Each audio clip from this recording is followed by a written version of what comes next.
What up, everybody? Welcome to a special episode of the Live Better, Sell Better podcast. This is your host, Kevin Dorsey, aka KD, and today we're actually having a recap. Let's be honest, not everyone's got time to go through every 45-minute episode, so we're bringing the best of the best into this episode. Only here, Live Better, Sell Better podcast. You got to give yourself grace. I'll say that first, is progress over perfection, making sure you're realizing these habits have been ingrained with you for your whole life. So you're not just going to be able to flip a switch and turn into a robo-productive KD or Ian Koniak right out the gate, right? I've been spending years and years trying to get to this place where I genuinely am exhausted at the end of the day, and I've only worked 8 or 9 hour day because it's intense work, and that's how it should feel. That's a good thing, okay? That shouldn't be once a month. I feel great. No, that should be every day. That's how you become very successful. So fundamentally, if you get out of sorts, if you've been out of sorts forever, that should feel normal for you, because that's just your norm. I have in various places in my house, and these devices, these cold wallet devices come with little cards, like they know. So you write down your 12 to 24 word secret phrase, put them in your safe, put one in your drawer, put one under your mattress, whatever you got to do to keep redundancy, kind of outthink yourself and outthink your human flaws. Some people could argue that these central exchanges spend millions and millions and millions of dollars on security, and I think that's a valid argument. But like I said, I think crypto is the ultimate expression of self-reliance and autonomy. Now that could be a two-edged sword, because if you do something stupid and give somebody your private keys, you've given them your crypto. So the piece of this that I've noticed the most, and you can, kind of cover in any piece I miss, but to me, what I've noticed the most is that fear has an effect not just on the learning up front, but on the implementation part of it. Because physiologically, when your brain is in a fear response, it changes how your brain functions, and your brain has a much harder time trying out new things, running new bits of code that it hasn't run before. Under a fear situation, your brain just defaults to what's most familiar.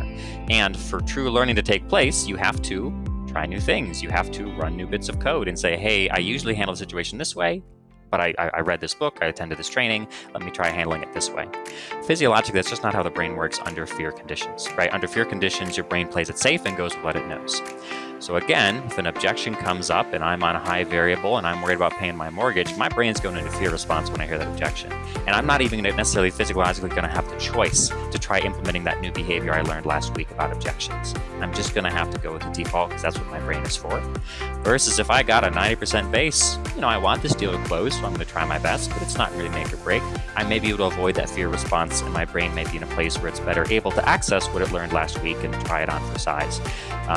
So on the implementation piece, where I've noticed a big difference, where fear really hinders implementation of new things.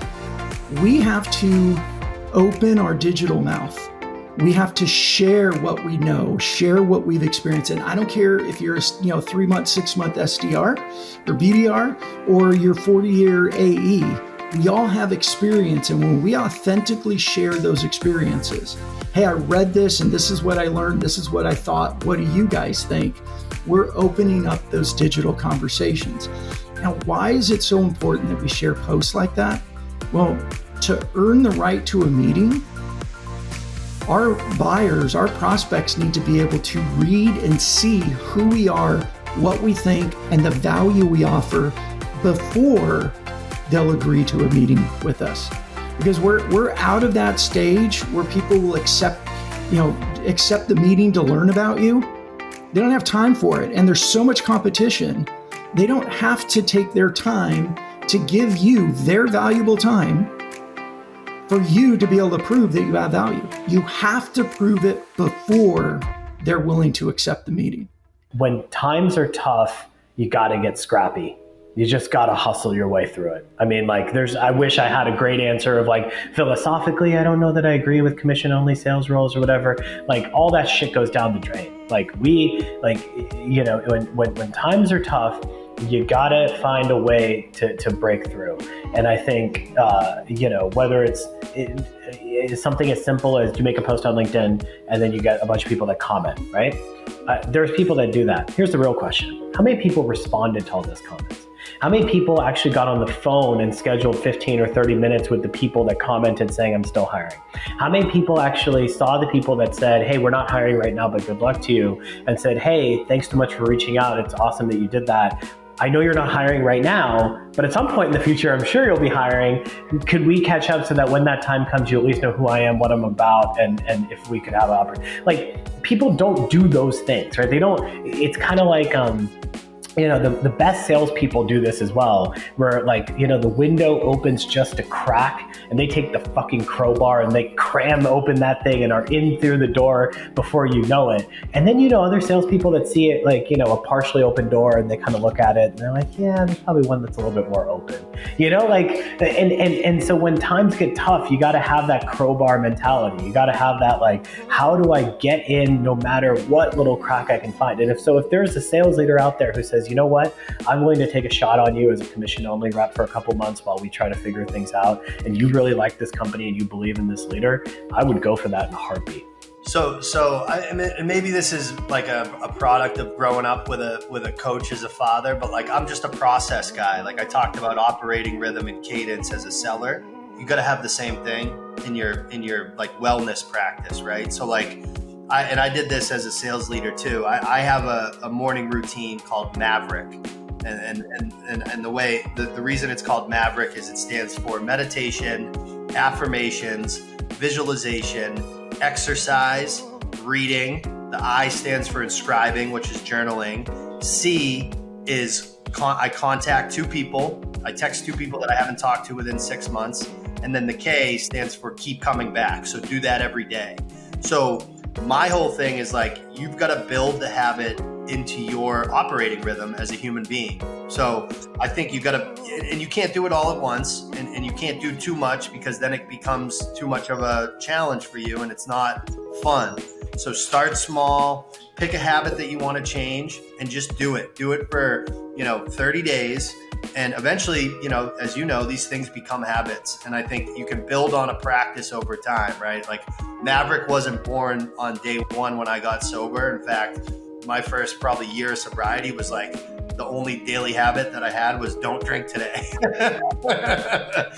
But for that wellness practice to transform into that, I think it's pick the thing that you want to do the most and just do it every day, build it into your operating rhythm, and then build on top of that. That's kind of how that's where I had success with it.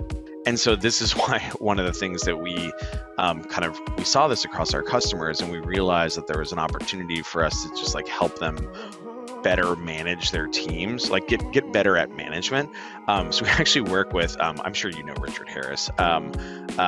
We actually work with Richard Harris that we have a monthly manager boot camp that we just make available to our to all of our customers, and actually we make it available to the community too. If anyone wants to sign up, it's just at atriumhq.com/bootcamp. Because often new managers don't get coached on coaching. I know it's kind of meta, right? But they don't get taught how to have those kind of coaching conversations and hard conversations. And it's not hard for old fogies like you and me, because we've been doing it forever, but it's tough for some folks. And if they don't have the muscle, then the behaviors aren't going to change, and the behaviors aren't going to change, then the outputs are not going to change.